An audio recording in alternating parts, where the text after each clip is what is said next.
ഒരു പെന്നോട് എടുത്തു തരണേ. ഈ പെണ്ണ് എനിക്കൊരു വിശ്വാസമില്ല. ആ ബാഗിനകത്ത്.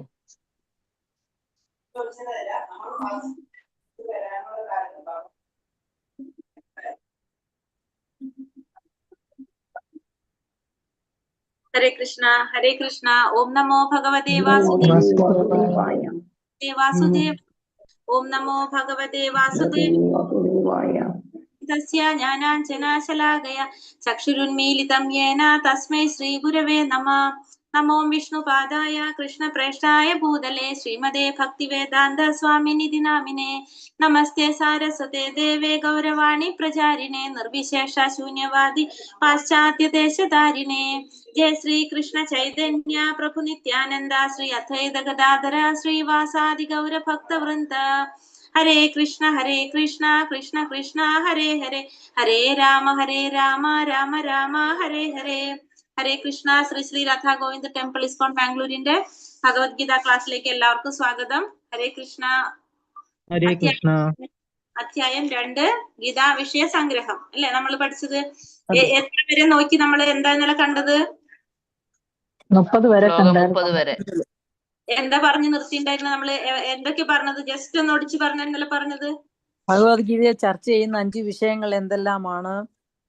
ഐക്യ നിയമം അനുസരിച്ച് എങ്ങനെയുള്ള ഗുരുവിനെ ഉപേക്ഷിക്കാം? ആത്മാവിന്റെ അനുഭവിക്കുന്ന 4 തരം ക്ലേശങ്ങൾ എന്തെല്ലാമാണ്? എന്തൊക്കെയാണ് 4 തരം ക്ലേശങ്ങള്? ജനനം, വാർദ്ധക്യം, മരണം. പിന്നെ വേറെന്താ പറഞ്ഞത്? ഒരു വ്യക്തി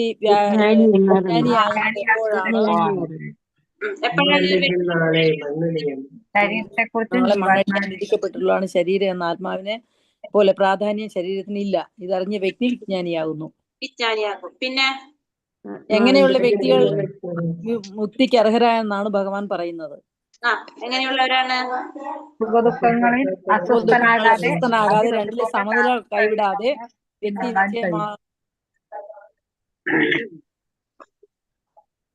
ദുഃഖങ്ങള് സമനില കൈവിടാത്ത വ്യക്തിയാണ് മുക്തിക്ക് അർഹനായിട്ടുള്ളതെന്ന് ഭഗവാൻ പറഞ്ഞു അല്ലെ. പിന്നെ ലാസ്റ്റ് നമ്മൾ എന്താണ്? ആത്മാവിന്റെ വലിപ്പം. ആത്മാവിന്റെ വലിപ്പം കണ്ടു. എത്രയാണ് ആത്മാവിന്റെ വലിപ്പം? ഒരു മുടിനാഴിയുടെ 10,000 പിന്നെ ആത്മാവിന്റെ പ്രത്യേകതകളൊക്കെ ഭഗവാൻ പറഞ്ഞു കൊടുത്തു അർജുനന്. എന്നിട്ടും ലാസ്റ്റ് അർജുനൻ നമ്മൾ ഭഗവാൻ ഏത് ശ്ലോകത്തിലാണ് നമ്മൾ നിർത്തിയിട്ടുണ്ടായിരുന്നത്? 30ാമത്തെ ശ്ലോകത്തിൽ എന്താ പറഞ്ഞത്?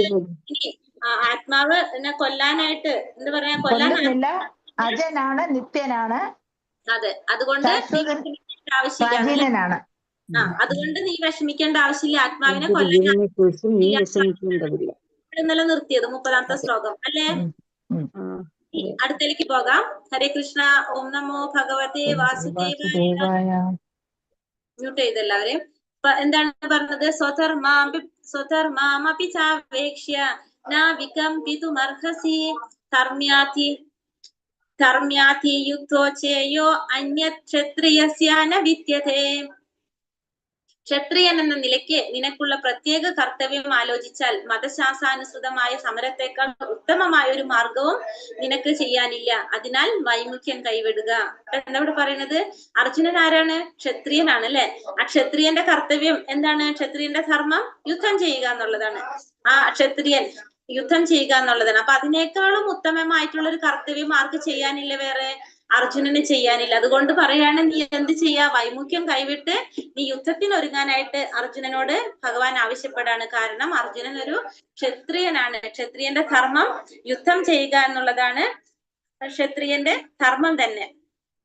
ക്ഷത്ത് എന്ന് വെച്ചാൽ എന്താ അർത്ഥം? മുറിവേൽപ്പിക്കുക.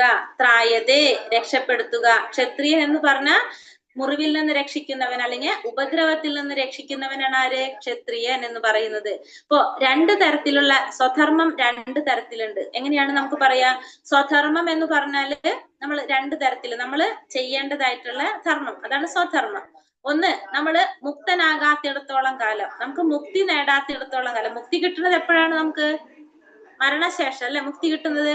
അപ്പൊ മുക്തി കിട്ടാത്തിടത്തോളം കാലം എന്ന് പറയുമ്പോ നമ്മൾ ഈ ഭൗതിക ലോകത്തിൽ ജീവിച്ചിരിക്കുന്ന സമയം മതപ്രമാണങ്ങൾ അനുസരിച്ച് ഓരോ ശരീരത്തിനും നിറവേറ്റേണ്ടതായ കർമ്മങ്ങൾ ചെയ്യുക തന്നെ വേണം, എന്നാലേ മുക്തി ലഭിക്കൂ. അപ്പൊ ഒന്നാമത്തെ എന്താ പറയുന്നത്?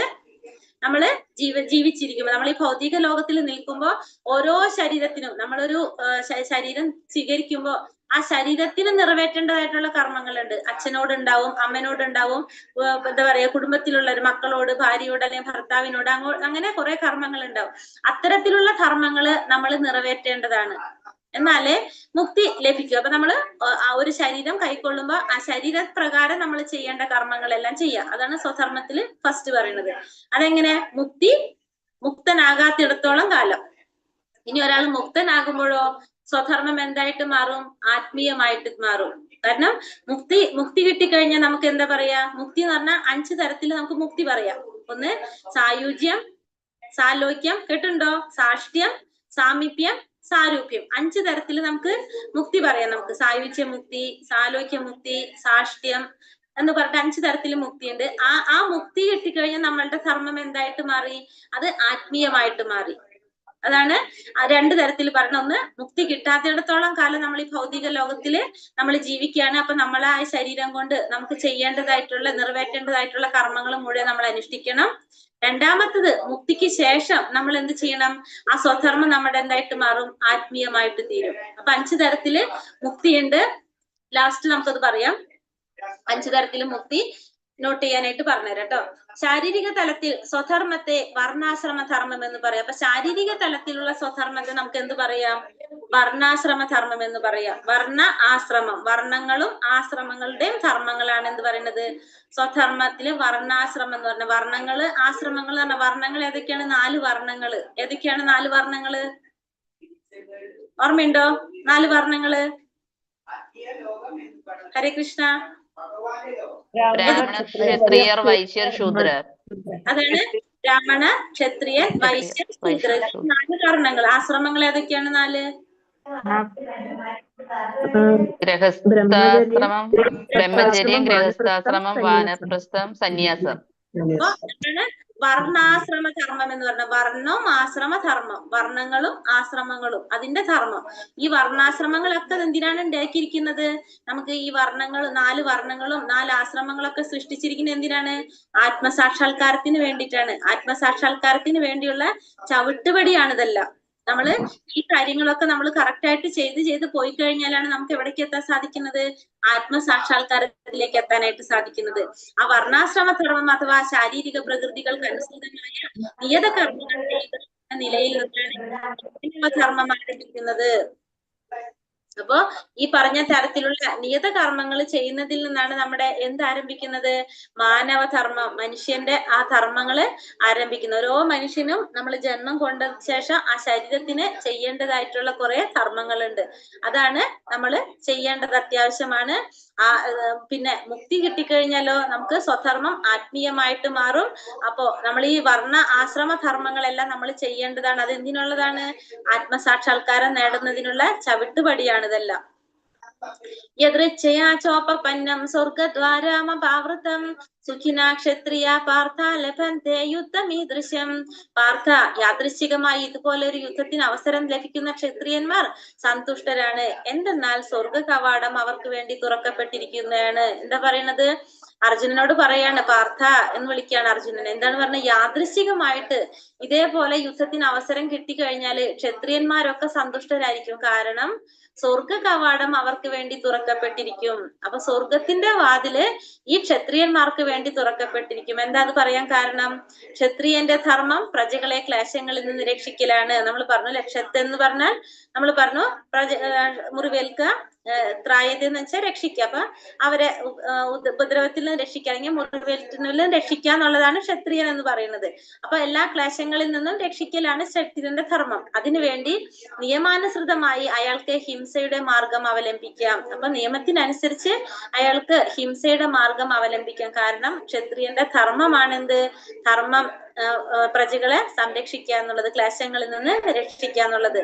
അപ്പോ ഏത് വിധം ആലോചിച്ചാലും അർജുനൻ പോരിൽ നിന്ന് ഒഴിഞ്ഞു മാറുന്നത് ന്യായീകരിക്കാൻ വയ്യ. ശത്രുക്കളെ ജയിച്ചാൽ അദ്ദേഹത്തിന് രാജാവായി കഴിയാം. യുദ്ധത്തിൽ മരിച്ചാലാകട്ടെ തനിക്കായി തുറക്കപ്പെട്ട സ്വർഗ കവാടങ്ങളിലൂടെ ഉപരിലോകങ്ങൾ പോകാം. രണ്ടു വിധമായാലും ഈ യുദ്ധം അദ്ദേഹത്തിന് നന്മയ്ക്ക് തന്നെ. അപ്പോ ക്ഷത്രിയന്മാർക്ക് നമ്മൾ കണ്ടു, യുദ്ധത്തില് ഇങ്ങനെ യാദൃശികമായിട്ട് യുദ്ധം ചെയ്യാൻ അവസരം കിട്ടുന്നത് ക്ഷത്രിയന്മാർക്ക് സന്തോഷമാണെന്ന് കണ്ടു. എന്താ കാരണം?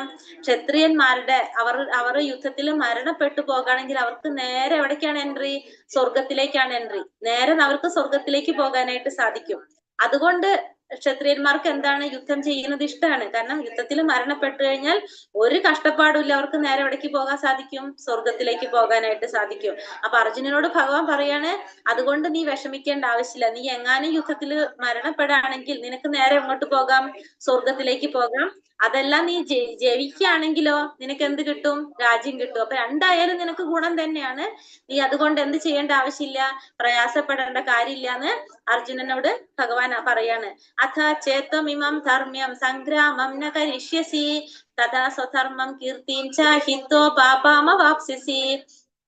അല്ല, ധാർമ്മികമായ ഈ സമരം നീ ചെയ്യുന്നില്ലെങ്കിലോ സ്വന്തം കടമ നിറവേറ്റാതിരുന്നത് കൊണ്ട് നീ തീർച്ചയായും പാപം കയ്യേൽക്കും. യുദ്ധവീരൻ എന്ന നിന്റെ യശസ് നഷ്ടപ്പെടുകയും ചെയ്യും.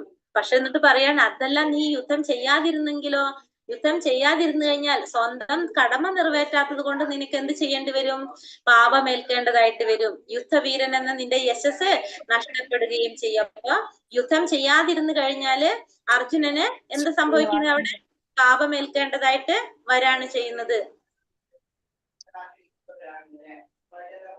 യുദ്ധം ചെയ്യാതിരുന്നു കഴിഞ്ഞാൽ അർജുനന് പാപമേൽക്കേണ്ടതായിട്ട് വരും. അപ്പൊ അർജുനന്റെ യുദ്ധവീരൻ എന്ന അർജുനന്റെ യശസ് നഷ്ടപ്പെടുകയും ചെയ്യും.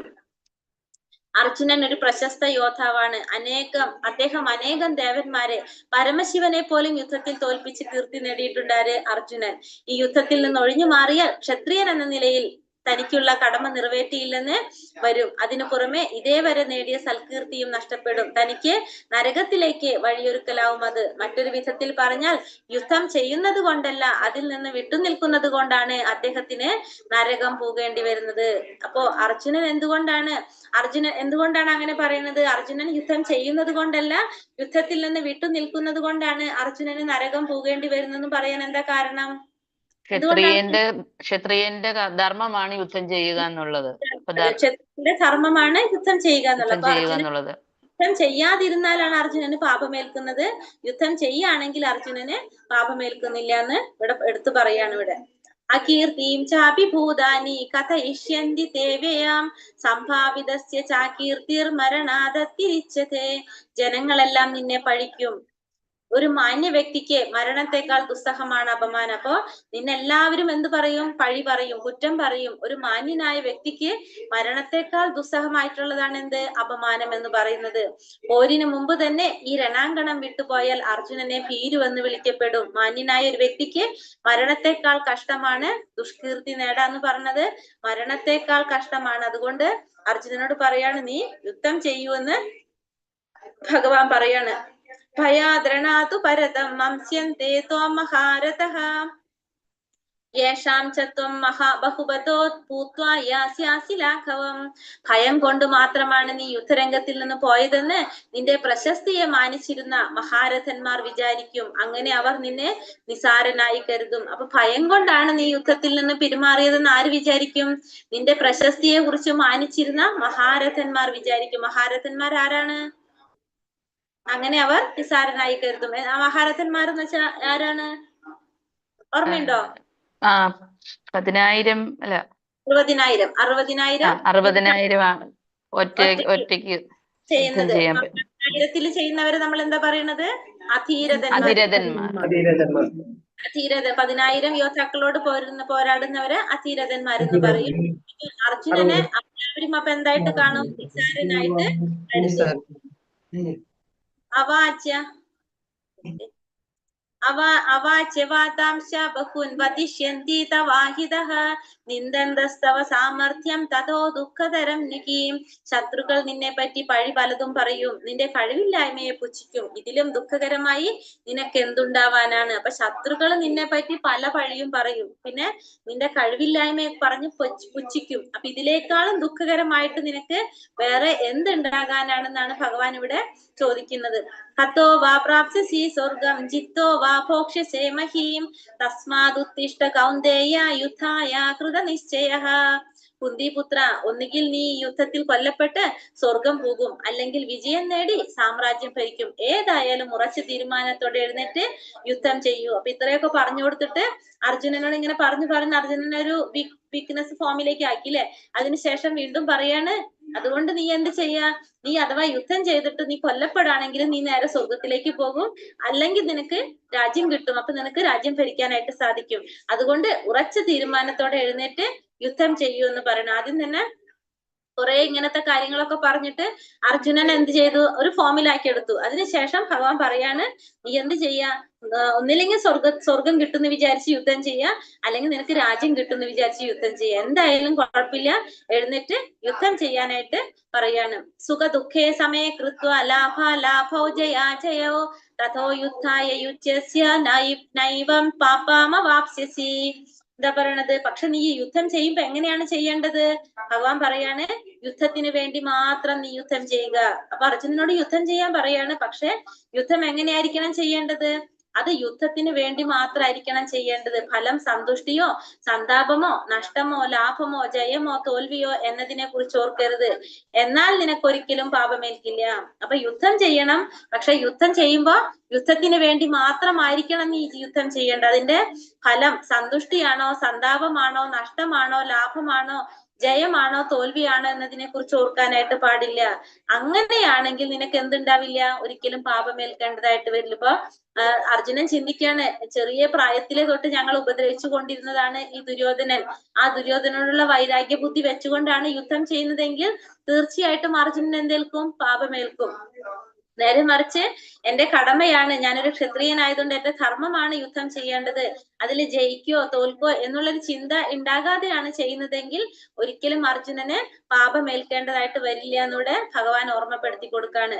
കൃഷ്ണാവബോധത്തോടെ ചെയ്യുന്ന കർമ്മങ്ങളിൽ സന്തോഷ സന്താപങ്ങളെയോ ലാഭനഷ്ടങ്ങളെയോ ജയപരാജയങ്ങളെയോ കുറിച്ചുള്ള പ്രശ്നം ഉദിക്കുന്നേ ഇല്ല. എന്തു ചെയ്യുന്നതും കൃഷ്ണന് വേണ്ടിയാവണം എന്നതാണ് ദിവ്യമായ അവബോധം. അപ്പൊ കൃഷ്ണാവബോധം, ദിവ്യമായ അവബോധം എന്ന് പറയുന്നത് എന്താണ്? എല്ലാ പ്രവൃത്തിയും, നമ്മൾ ചെയ്യുന്ന ഓരോ പ്രവൃത്തികളും ആർക്ക് വേണ്ടി ചെയ്യണം? ഭഗവാന് വേണ്ടി ചെയ്യണം. അതില് ലാഭമാണോ നഷ്ടമാണോ ജയമാണോ പരാജയമാണോ എന്നുള്ളൊരു പ്രശ്നം ഉദിക്കുന്നില്ല. നമ്മൾ എല്ലാതും ആർക്ക് വേണ്ടിയാ ചെയ്യുന്നത്? ഭഗവാന് വേണ്ടിയിട്ടാണ് ചെയ്യുന്നത്. അതാണ് നമ്മൾ പറഞ്ഞ ദിവ്യമായ അവബോധം എന്ന് പറയുന്നത്. കൃഷ്ണാവബോധമാർന്ന പ്രവർത്തനങ്ങളിൽ പൂർണ്ണമായും മുഴുകിയ ഒരാൾക്ക് ലൗകിക പ്രവർത്തനങ്ങളാൽ ഉണ്ടാകുന്നത് പോലെ മറ്റാരോടും കടപ്പാടില്ല, അയാൾക്ക് ആരോടും ബാധ്യതയുമില്ല. അപ്പൊ കൃഷ്ണാവബോധമാർന്ന പ്രവർത്തനങ്ങളിൽ പൂർണ്ണമായും മുഴുകിയ ഒരു വ്യക്തിക്ക് എന്താണ്? ലൗകികമായ പ്രവർത്തനങ്ങളിൽ ഉണ്ടാകുന്നത് പോലെ ആരോടും കടപ്പാടില്ല, ആരോടും ബാധ്യതയുമില്ല. എപ്പോഴും നമ്മൾ കൃഷ്ണാവബോധത്തിൽ മുഴുകിയിരിക്കുകയാണെങ്കിൽ ഏതൊരു സമയത്തും ഭഗവാനെ കുറിച്ച് മാത്രമാണ് നമ്മുടെ ചിന്ത. അങ്ങനെയുള്ള ഒരു വ്യക്തി എങ്ങനെയാണ്? ഒരു ഉയർന്ന ലെവലിൽ ചിന്തിക്കുന്ന ഒരു വ്യക്തിയാണ്, ഭഗവാനെ കുറിച്ച് മാത്രം ചിന്തിക്കുന്ന ഒരു വ്യക്തിയാണ്. അപ്പൊ കൃഷ്ണാവബോധത്തിൽ പ്രവർത്തിക്കുന്ന ഒരു വ്യക്തിയാണെങ്കിൽ ആ വ്യക്തിക്ക് വേറൊരാളോടൊരു കടപ്പാടുണ്ടാകുന്നില്ല, ആരോടും ബാധ്യത ഉണ്ടാകുന്നില്ല. എല്ലാതും ആർക്കു മാത്രമാണ്? ഭഗവാനോട് മാത്രമായിരിക്കും ആ വ്യക്തിക്ക് ഉണ്ടാകുന്നത്. സംഖ്യേ ബുദ്ധിർ യോഗാതി മാം ശൃണു ബുദ്ധ്യാ യുക്തോ യയാ പാർത്ഥ കർമ്മബന്ധം പ്രഹാസ്യസി.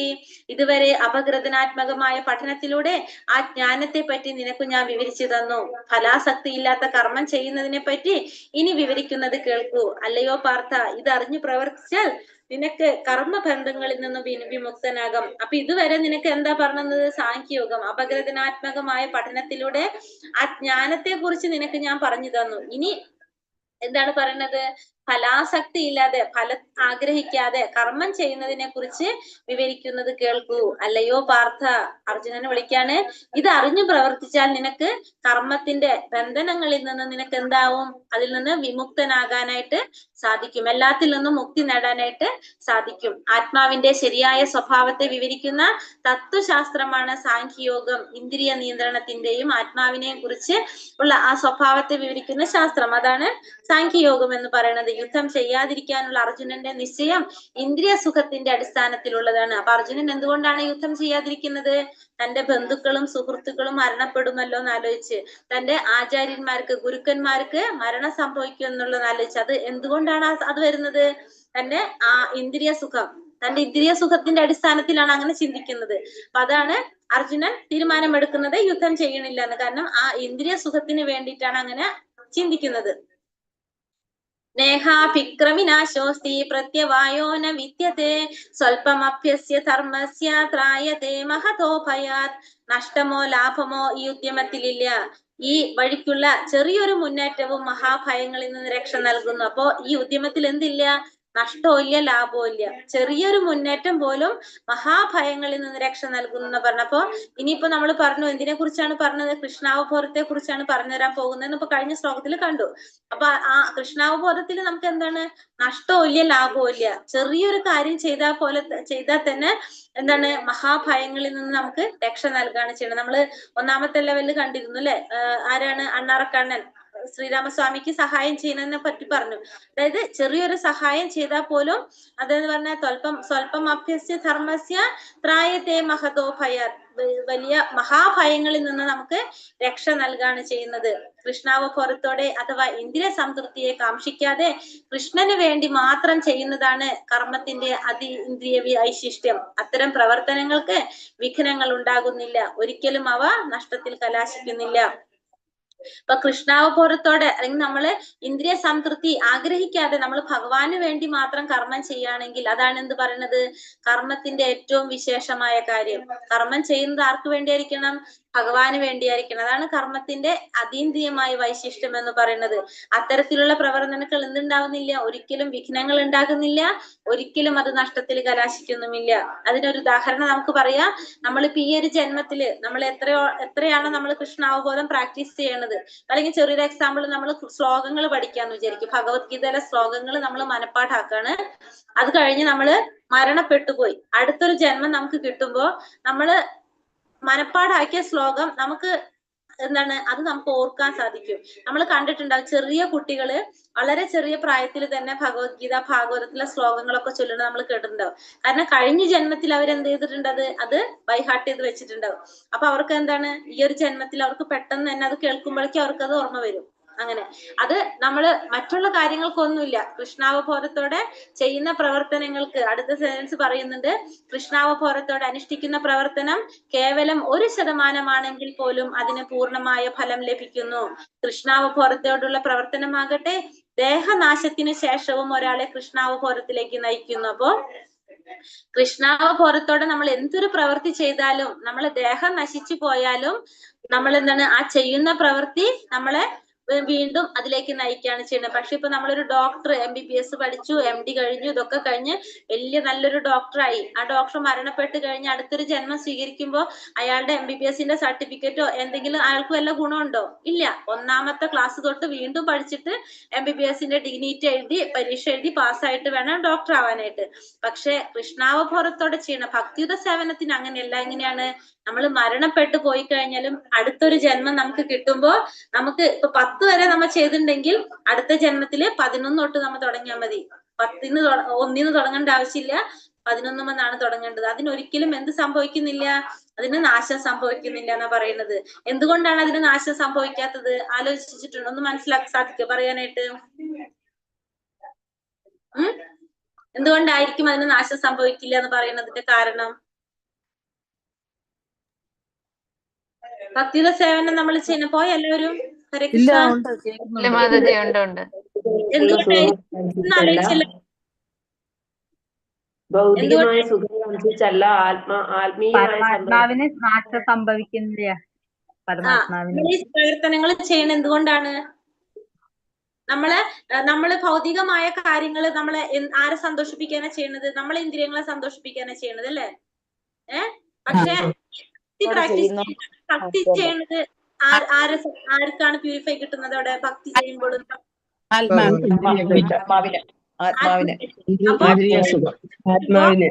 ആത്മാവിനാണ് ചെയ്യുന്നത്. അപ്പൊ ശരീരം നശിക്കുമ്പോ എന്താണ്? ശരീരത്തെ സന്തോഷിപ്പിക്കാൻ ചെയ്ത കാര്യങ്ങളൊക്കെ അതോടുകൂടി തീരും. പക്ഷെ ആത്മാവ് നശിക്കാത്തത് കൊണ്ട് ആത്മാവിൽ അതിന് ചെയ്യുന്ന കാര്യങ്ങൾ എന്താണ്? അതൊരിക്കലും നശിക്കുന്നില്ല അല്ലെ? മനസ്സിലായോ അതിന്റെ പോയിന്റ്? ഇപ്പൊ നമ്മള് ഭക്തിയുടെ സേവനം ചെയ്യുമ്പോ നമ്മൾ ശരിക്കും എന്താണ്? ആത്മാവ് കൊണ്ടാണ് നമ്മൾ അത് ചെയ്യുന്നത്. ആത്മാവിനെ സാക്ഷാത്കരിക്കാൻ വേണ്ടിയിട്ട് നമ്മൾ പറഞ്ഞു ആത്മാവിന്റെ ഭക്ഷണമാണ്. ഒന്നാമത്തെ ലെവലിൽ നമ്മൾ കണ്ടില്ലേ? ആത്മാവിന്റെ ഭക്ഷണമാണ് നാമജപം. നാമം ജപിക്കുമ്പോ ആത്മാവാണ് പ്യൂരിഫൈ ആയിക്കൊണ്ടിരിക്കുന്നത്. അപ്പോ ആത്മാവ് എന്ന് വെച്ചാൽ നാശമില്ലാത്തതാണ്. ആ ആത്മാവ് ഈ ശരീരം നശിക്കുമ്പോ വേറൊരു ശരീരത്തിലേക്ക് പോകും. അപ്പൊ ആ ആത്മാവ് 10 വരെ പഠിച്ചെങ്കിൽ 11 തൊട്ടല്ലേ അവിടെ പഠിക്കുള്ളൂ. പിന്നെ 11 തൊട്ട് ചെയ്യുള്ളൂ. പക്ഷെ ശരീരം അങ്ങനെയല്ല. ഇവിടെ പഠിച്ചത് ഇവിടെ തന്നെ അവസാനിപ്പിച്ചു. പിന്നെ പുതിയ ശരീരമാണ് കിട്ടിയിട്ടുള്ളത്. അപ്പൊ ആ ശരീരത്തിൽ ഒന്നും ചെയ്തിട്ടില്ലെങ്കിൽ അവിടെ ഒന്നും വന്ന് തുടങ്ങേണ്ടി വരും. മനസ്സിലായല്ലോ അതിന്റെ കാര്യം? അപ്പൊ ദേഹനാശത്തിന് ശേഷം കൃഷ്ണാവതാരത്തിലേക്ക് നയിക്കും ഒരാളെ.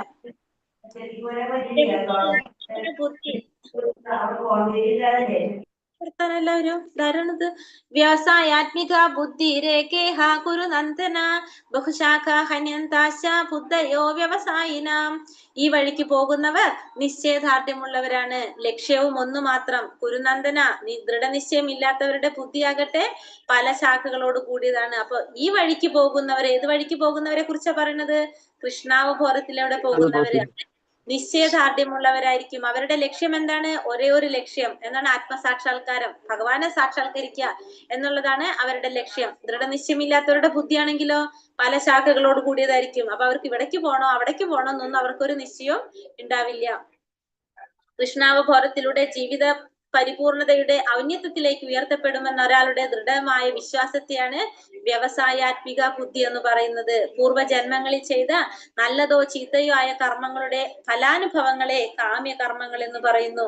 കൃഷ്ണാവബോധത്തിൽ സ്ഥിതി ചെയ്യുന്ന ഒരാളുടെ എല്ലാ പ്രവൃത്തികളും നിരപേക്ഷ തലത്തിലാണ്. അവയ്ക്ക് നന്മ തിന്മകൾ എന്ന ഇരുഭാവങ്ങളില്ല.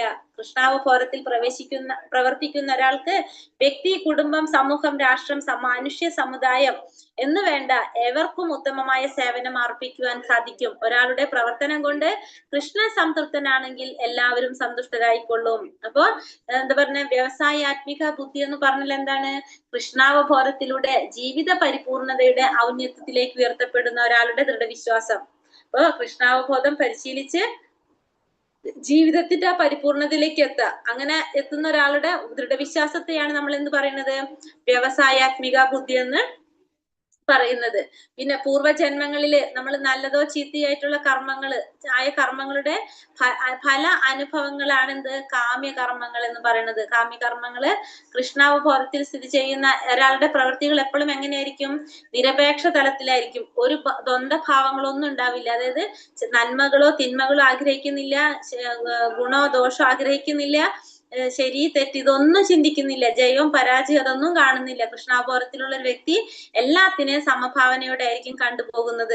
പിന്നെ കൃഷ്ണാവബോധത്തിൽ പ്രവർത്തിക്കുന്ന ഒരു വ്യക്തി എങ്ങനെയായിരിക്കും?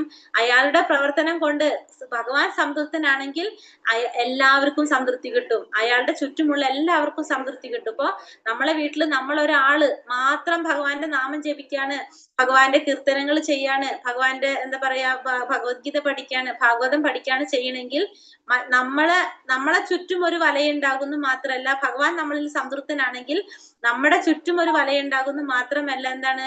നമുക്ക് നമ്മളെ ചുറ്റുമുള്ള നമുക്ക് വേണ്ടപ്പെട്ടവർക്ക് കൂടിയിട്ട് അതിന്റെ ഫലം കിട്ടാണ് ചെയ്യുന്നത്. കാരണം ഭഗവാൻ എന്താ പറഞ്ഞ ഒരാളുടെ പ്രവർത്തനം കൊണ്ട് കൃഷ്ണൻ സംതൃപ്തനാണെങ്കിൽ എല്ലാവരും സന്തുഷ്ടരായിക്കൊള്ളും. അപ്പൊ വീട്ടിലുള്ള മറ്റുള്ളവർക്ക് കൂടി, കാരണം നമ്മള് നന്നായി ഇരിക്കണത് ഭഗവാൻ ആഗ്രഹിക്കുന്നുണ്ടെങ്കിൽ എന്ത് വേണം? മറ്റുള്ളവരും കൂടി നന്നായിരിക്കണം, എന്നാലേ നമുക്ക് സന്തോഷം ഉണ്ടാവുള്ളൂ അല്ലെ? അപ്പൊ അവർക്കും കൂടി അതിന്റെ ഫലം കിട്ടാണ് ചെയ്യുന്നത്. അപ്പൊ അതുകൊണ്ട് നമ്മൾ എന്ത് ചെയ്യണം? ആരും ചെയ്യണില്ലെങ്കിലും നമ്മൾ എന്ത് ചെയ്യണം? ഭഗവാന്റെ നാമം ജപിക്കണം.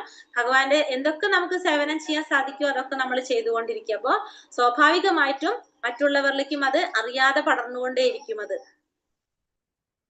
കൃഷ്ണന്റെ ഉത്തമ പ്രതിനിധിയായ ഒരു ആധ്യാത്മിക ഗുരുവിന്റെ വിദഗ്ധമായ ശിക്ഷണത്തിലൂടെ മാത്രമേ ശിഷ്യനെ കൃഷ്ണാവബോധ സേവനം ഭംഗിയായി അനുഷ്ഠിക്കാൻ കഴിയൂ. ഗുരുവിന്റെ പ്രസാദത്തിൽ ഭഗവാൻ പ്രസാദിക്കുന്നു. അപ്പോ നമുക്കറിയാം ഭഗവാൻ എന്താ പറയുക, ഭഗവാന്റെ ഉത്തമ പ്രതിനിധിയായ ഒരു ആത്മീയ ഗുരുവിന്റെ സഹായത്തോടെ അല്ലെങ്കിൽ ശിക്ഷണത്തിലൂടെയാണ് നമുക്ക് എന്ത് ചെയ്യാൻ സാധിക്കുന്നത്, കൃഷ്ണാവബോധം ഭംഗിയായിട്ട് അനുഷ്ഠിക്കാൻ സാധിക്കുന്നത്. അപ്പൊ നമുക്ക് പെട്ടെന്ന് അറിയണമെന്നില്ല എങ്ങനെയാണ് കൃഷ്ണാവബോധം പരിശീലിക്കേണ്ടത്, നമുക്ക് അറിയണമെന്നില്ല. അതിന് നമുക്ക് ആരുടെ സഹായം വേണ്ടി വരാം?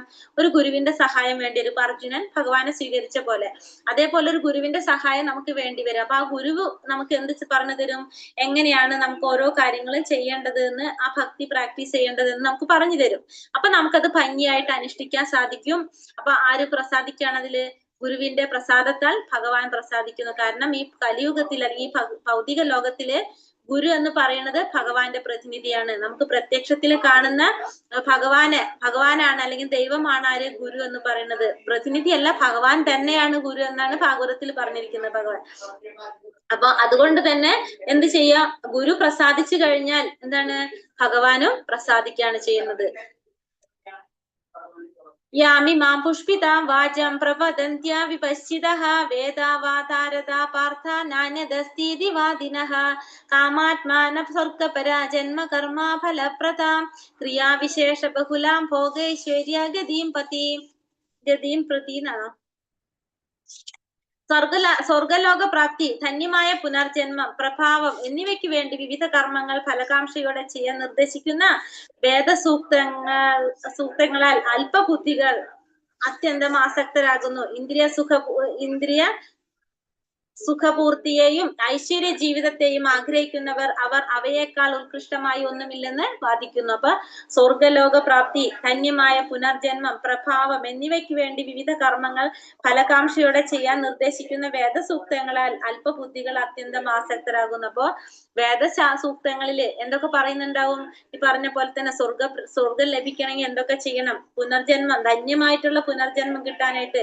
അപ്പൊ ഇതിനൊക്കെ എന്തൊക്കെ രീതിയിലുള്ള കർമ്മങ്ങൾ ചെയ്യണം, ഫലം ആഗ്രഹിച്ചുകൊണ്ട് എന്തൊക്കെ ചെയ്യണമെന്ന് വേദസൂക്തങ്ങളിൽ പറഞ്ഞിരിക്കുന്നതിൽ അല്പബുദ്ധികൾ അതിൽ ആസക്തരാകും. അപ്പൊ ഇന്ദ്രിയ സുഖപൂർത്തിക്കും ഐശ്വര്യ ജീവിതത്തെയും ആഗ്രഹിക്കുന്ന അതിനേക്കാൾ ഉത്കൃഷ്ടമായിട്ട് വേറെ ഒന്നില്ലെന്ന് അവർ വാദിക്കും. അവരുടെ ആഗ്രഹം എന്താണ്?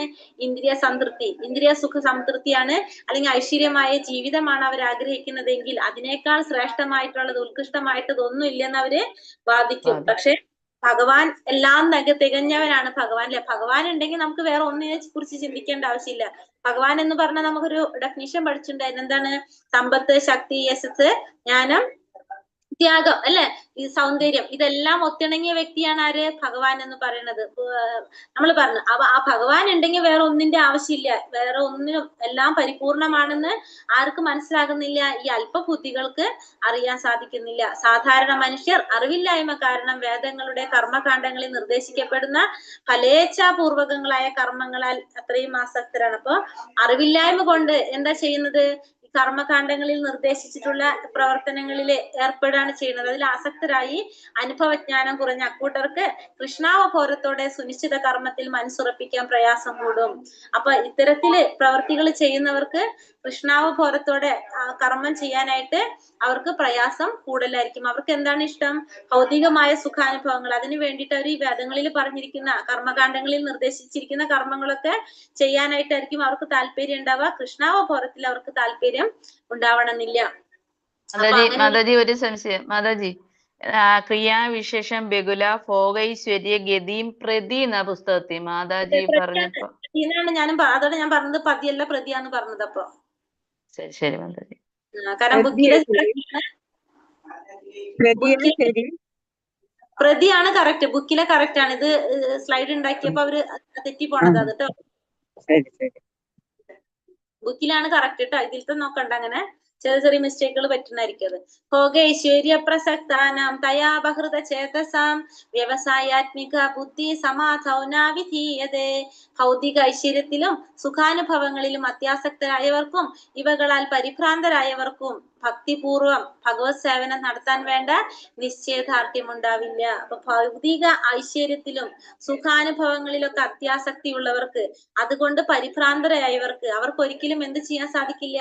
ഭക്തിപൂർവം ഭഗവാന്റെ സേവനം ചെയ്യാനായിട്ടുള്ള ഒരു നിശ്ചയദാർഢ്യം അവർക്ക് ഉണ്ടാവില്ല. കാരണം അവരെപ്പോഴും എന്താഗ്രഹിക്കുന്നവരാണ്?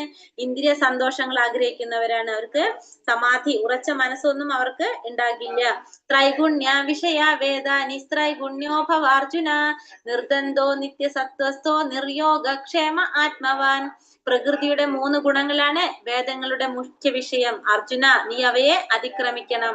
ദ്വന്ദ്ങ്ങളിൽ നിന്നും ലാഭനഷ്ടങ്ങളെ കുറിച്ചുള്ള ഉത്കണ്ഠകളിൽ നിന്നും തികച്ചും മുക്തനായി ആത്മാവിൽ മനസ്സുറപ്പിക്കുക. അപ്പൊ പ്രകൃതിയുടെ 3 ഗുണങ്ങളാണ് എന്ത്? വേദങ്ങളുടെ മുഖ്യ വിഷയം പറയുന്നത് പ്രകൃതിയുടെ 3 ഗുണങ്ങളാണ്. അർജുന, നീ അവയെ അതിക്രമിക്കണം. ദ്വന്ദ്ങ്ങളിൽ നിന്നും ലാഭനഷ്ടങ്ങളെ കുറിച്ചുള്ള ഉത്കണ്ഠകളിൽ നിന്നും തികച്ചും മുക്തനായി ആത്മാവിൽ മനസ്സുറപ്പിക്കുക.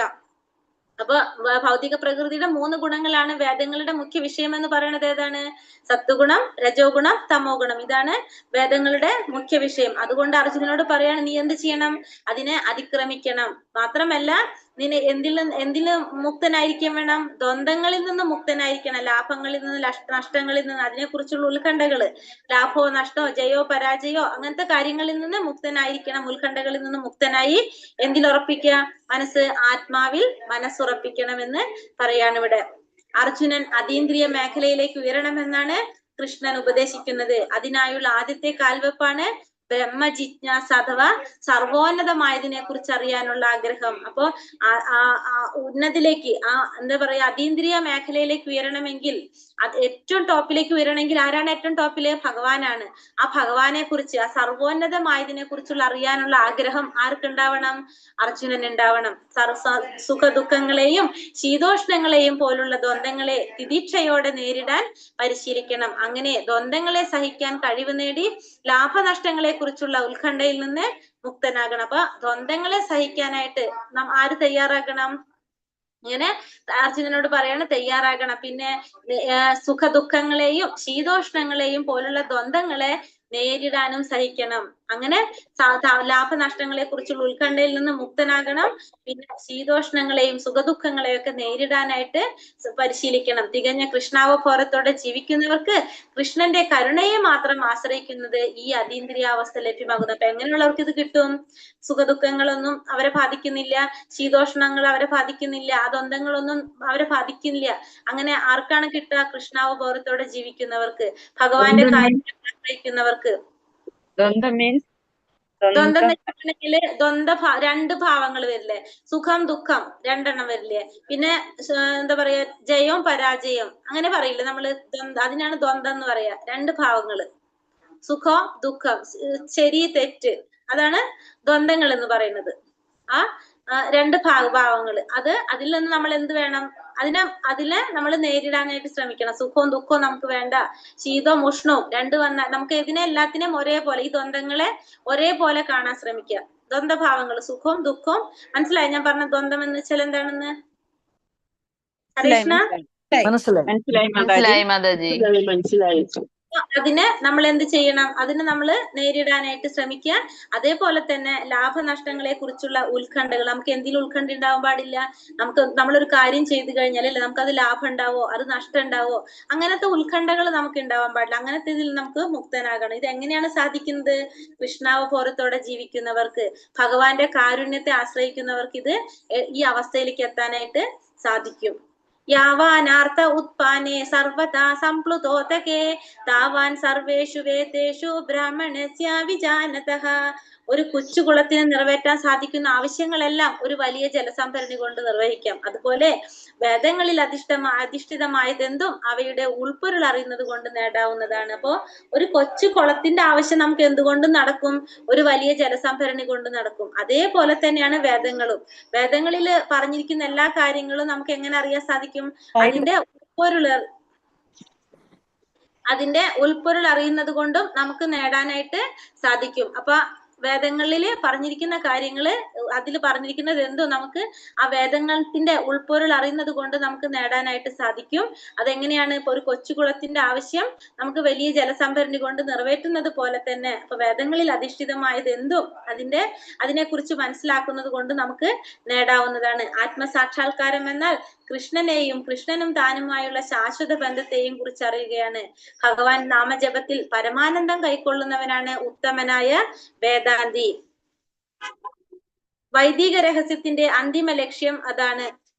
ഇന്ന് വേറെ ക്വസ്റ്റ്യൻസ് ഇട്ടിട്ടുണ്ടോ നമ്മൾ രണ്ടാമത്തെ അധ്യായത്തിന്റെ? ഒരെണ്ണവേ ഉള്ളൂ മാതാജി. കഴിഞ്ഞ ദിവസം നമ്മൾ ചർച്ച ചെയ്തതിന്റെ ഒരെണ്ണം ഉണ്ട്. അർജുനന് നരകം. വേറെ ഇട്ടിട്ടില്ല? ഇല്ല. കിട്ടിയില്ല. ഓക്കെ, ശരി. വേറെ ഒരെണ്ണം കാണണം തോന്നുന്നു മാതാജി, ഗീത മാതാജി. അതിന്റെ ബാക്കി ഉണ്ടാവണം മാതാജി. ഹരേ കൃഷ്ണ. ഇനി ഉണ്ടെന്ന് തോന്നുന്നുണ്ട് ക്വസ്റ്റ്യൻസ്. അപ്പൊ രണ്ടാമത്തെ അധ്യായത്തിന്റെ ഇല്ല മാതാജിയിൽ ഇല്ല? ഇട്ടില്ലേ? അഞ്ജന മാതാജി ആണെന്ന് തോന്നുന്നു, ഞാനല്ല ഇട്ട്. ഇല്ല, 13 ക്വസ്റ്റ്യൻ ഇട്ടിട്ടുണ്ടെന്ന് പറഞ്ഞു. ബാക്കി ഇനിയും ഉണ്ട്. 11 ഇട്ടിട്ടുള്ളൂ. അപ്പൊ ഇനിയുണ്ട് ബാക്കി അതിന്റെ മാതാജി. ഇല്ല, നോക്കാം നമുക്ക്. ഇല്ലെങ്കിൽ ഞാൻ നോക്കിട്ടിട്ടരാം. ആത്മസാക്ഷാത്കാരം എന്നാൽ എന്താണ്? കൃഷ്ണനും താനുമായുള്ള ശാശ്വത ബന്ധത്തെയും കുറിച്ച് അറിയുകയാണ്. ഭഗവാന്റെ നാമജപത്തില് പരമാനന്ദം കൊള്ളുന്നവനാണ് ആര്? ഉത്തമനായ വേദാന്തി എന്ന് പറയുന്നത്. അപ്പൊ ഒരു ഉത്തമനായ വേദാന്തി എന്ന് പറയുന്നത് ആരാണ്? വേദാന്തി എന്ന് പറയുന്നത് ഭഗവാന്റെ നാമജപത്തിൽ പരമാനന്ദം കൊള്ളുന്നവന് ഉത്തമനായ വേദാന്തി എന്ന് പറയാനായിട്ട് സാധിക്കും. അതായത് ഭഗവാന്റെ നാമം ജപിക്കുക, അതിൽ പരമാനന്ദം കൊള്ളാന്ന് പറയാ. ഇപ്പൊ നമ്മളിപ്പോ ഭഗവാന്റെ നാമം ജപിക്കുമ്പോ നമുക്ക് പരമാനന്ദം കിട്ടുന്നുണ്ടാവില്ല അല്ലെ? നമ്മൾ ഭഗവാന്റെ നാമം ജപിക്കുന്നു, നമ്മൾ കുറെ കാര്യങ്ങൾ ചിന്തിച്ചുകൊണ്ട് ജപിക്കും, അങ്ങനെയാണ് നമ്മളിപ്പോ പോകുന്നത്. പക്ഷെ ചെയ്ത് നമുക്ക് എവിടേക്ക് എത്തും? ആ ഒരു പരമാനന്ദം കിട്ടുന്ന ഒരു അവസ്ഥ കിട്ടും, നമുക്ക് ആ രുചി വരുന്ന ഒരു അവസ്ഥ വരും. അപ്പോഴാണ് എവിടേക്ക് എത്തുന്നത്? ആ ഒരു വേദാന്തി സ്റ്റേജിലേക്ക് എത്തുന്നത്. വൈദിക രഹസ്യത്തിന്റെ അന്തിമ ലക്ഷ്യം അതാണ് വൈദിക രഹസ്യത്തിന്റെ അന്തിമമായ ലക്ഷ്യം. കർമ്മണ്യേവാധികാരസ്തേ മാ ഫലേഷു കഥാചന മാ കർമ്മ ഫല ഹേതുർഭുർ മാതേ സംഗോസ്ത കർമ്മണി. സ്വന്തം നിയത കർമ്മം നിർവഹിക്കാനേ നിനക്ക് അധികാരമുള്ളൂ. കർമ്മഫലങ്ങളിൽ യാതൊരുവിധ അധികാരവുമില്ല. കർമ്മത്തിൽ നിന്നുളവാകുന്ന ഫലങ്ങളുടെ ഹേതു താനാണെന്ന് കരുതേണ്ട. സ്വകർത്തവ്യം അനുഷ്ഠിക്കാതെ ഒഴിയാൻ ആഗ്രഹിക്കുകയുമരുത്. എന്താ പറഞ്ഞ? സ്വന്തം നിയത കർമ്മം നിർവഹിക്കാനേ നിനക്ക് അധികാരമുള്ളൂ. കർമ്മഫലങ്ങളിൽ യാതൊരുവിധ അധികാരവും നിനക്കില്ല. അപ്പൊ നീ എന്താ ചെയ്യേണ്ടത്? സ്വന്തം നിയത കർമ്മം, നിനക്ക് പറഞ്ഞിട്ടുള്ള കർമ്മം മാത്രം നീ നിർവഹിക്കുക, അതിന് മാത്രം നിനക്ക് അധികാരമുള്ളൂ. കർമ്മത്തിന്റെ ഫലത്തില് എന്ത് ചെയ്യാൻ പാടില്ല? അതിൽ യാതൊരു അധികാരവുമില്ല. കാരണം കർമ്മഫലങ്ങളൊന്നും നമ്മൾ ആഗ്രഹിക്കാൻ പാടില്ല. കർമ്മത്തിൽ നിന്നുള്ളവാകുന്ന ഫലങ്ങളുടെ ഹേതു താനാണെന്നും കരുതാൻ പാടില്ല. അപ്പൊ കർമ്മത്തിന്റെ ഫലം കിട്ടുമ്പോ ഞാൻ കാരണം കൊണ്ടാണ് അതിന് ഇത്രയും നല്ല ഫലം കിട്ടിയത് നമ്മൾ ഒരിക്കലും ചിന്തിക്കാൻ പാടില്ല. കർത്തവ്യം അനുഷ്ഠിക്കാതെ ഒഴിയാൻ ആഗ്രഹിക്കുമരുത്. നമുക്ക് ഓരോരുത്തർക്കും പറഞ്ഞിട്ടുള്ള നമ്മളുടേതായ കർത്തവ്യങ്ങള്, ആ കർത്തവ്യങ്ങൾ അനുഷ്ഠിക്കാതെ നമ്മൾ ഒരിക്കലും ഒഴിയുകയും ചെയ്യരുത്. നമ്മൾ ചെയ്യേണ്ടതായിട്ടുള്ള കർത്തവ്യങ്ങള് നമ്മൾ കറക്റ്റ് ആയിട്ട് ചെയ്യുക തന്നെ വേണം. 3 വിഷയങ്ങളാണ് ഇവിടെ പ്രതിപാദിക്കുന്നത്. എന്തിനെ കുറിച്ചാണ്? ഒന്ന്, വിധിക്കപ്പെട്ട കർമ്മം. നമുക്ക് ഓരോരുത്തർക്കും വിധിക്കപ്പെട്ട കർമ്മം നമ്മൾ അനുഷ്ഠിക്കേണ്ടതാണ്. ഒന്ന്, സ്വേച്ഛാനുസൃതമായ കർമ്മം. മൂന്നാമത്തത് കർമ്മത്തിൽ നിന്നൊഴിയുക. 3 കാര്യങ്ങൾ. ഒന്ന്, നമ്മൾക്ക് പറഞ്ഞിട്ടുള്ള കർമ്മങ്ങൾ ചെയ്യണം. പിന്നെ നമ്മൾ സ്വേച്ഛാനുസൃതമായിട്ട് നമ്മളുടെ രീതിക്ക് അനുസരിച്ച് നമ്മൾ കർമ്മം ചെയ്യണം. പിന്നെ കർമ്മത്തിൽ നിന്ന് ഒഴിയുക. തന്റെ കർത്തവ്യമായി കരുതി നിത്യകർമ്മങ്ങൾ ഫലകാംക്ഷ കൂടാതെ അനുഷ്ഠിക്കുന്നതാണ് സത്വഗുണത്തിലുള്ള പ്രവൃത്തി. അപ്പൊ തന്റെ കർത്തവ്യമാണ്, ഓരോ കർമ്മം ചെയ്യുന്നത് തന്റെ കർത്തവ്യമാണെന്ന് കരുതി അത് ഫലകാംക്ഷ കൂടാതെ, ഫലം ആഗ്രഹിക്കാതെ അനുഷ്ഠിച്ചു കഴിഞ്ഞാൽ അതെന്താണ്? സത്വഗുണത്തിലുള്ള പ്രവൃത്തിയായിട്ട് മാറും. കർമ്മം ചെയ്യുന്നു, പക്ഷെ അതിന്റെ ഫലം ആഗ്രഹിക്കുന്നില്ല. അങ്ങനെയാണെങ്കിൽ നമ്മൾ എന്താണ്? സത്വഗുണത്തിൽ ചെയ്യുന്നൊരു പ്രവൃത്തിയാണത്. ഫലം ഉദ്ദേശിച്ച് ചെയ്യുന്നവ ബന്ധന ഹേതുവായി തീരുന്നത് കൊണ്ട് അത് മംഗളകരമല്ല. പക്ഷെ നമ്മൾ ഫലം ആഗ്രഹിച്ചുകൊണ്ട് കർമ്മം ചെയ്താൽ എന്താണ്? അത് ബന്ധനത്തിന് കാരണമാവും. കാരണം ഫലം ആഗ്രഹിച്ചുകൊണ്ട് ചെയ്യുമ്പോ മാതാജി ആ മൈക്ക് ഒന്ന് മ്യൂട്ട് ചെയ്യോ? നമ്മള് ഫലം ആഗ്രഹിച്ചുകൊണ്ട് കർമ്മം ചെയ്യുമ്പോ എന്താണ്? ഒന്നുകിൽ നമുക്കതിന് നല്ല ഫലം ഉണ്ടാവും, അതല്ലെങ്കിൽ നമുക്ക് ചീത്ത ഫലം ഉണ്ടാവും. ഈ 2 ഫലവും നമ്മൾ അനുഭവിക്കേണ്ടതായിട്ട് വരും അല്ലെ? ഒന്നുകിൽ നല്ല റിസൾട്ട് ആണെങ്കിൽ അത് നല്ല ഫലം നമ്മൾ അനുഭവിക്കണം, പുണ്യഫലം അനുഭവിക്കണം. അതല്ല പാപഫലമാണെങ്കിൽ ആ പാപഫലവും നമ്മൾ അനുഭവിക്കണം. അപ്പൊ അതുകൊണ്ട് ഫലം ഉദ്ദേശിച്ച് കർമ്മം ചെയ്തു കഴിഞ്ഞാൽ അതെന്താണ്? ബന്ധനത്തിന് കാരണമാകും. നമ്മൾ ഈ ഭൗതിക ലോകത്ത് വീണ്ടും ബന്ധിക്കപ്പെടും. വിധിക്കപ്പെട്ട കർമ്മങ്ങൾ അനാസക്തി പൂർവ്വം നിർവഹിക്കപ്പെട്ടാൽ അതൊരാളെ മുക്തി മാർഗത്തിലേക്ക് എത്തിക്കും. പക്ഷെ നമ്മൾ ചെയ്യേണ്ടതായ കർമ്മങ്ങള് ആസക്തി ഇല്ലാതെ ചെയ്യാണ്, അതായത് ഭഗവാന് സമർപ്പിച്ചുകൊണ്ടാണ് നമ്മൾ ചെയ്യുന്നതെങ്കിൽ നമുക്ക് എവിടേക്ക് എത്താൻ സാധിക്കും?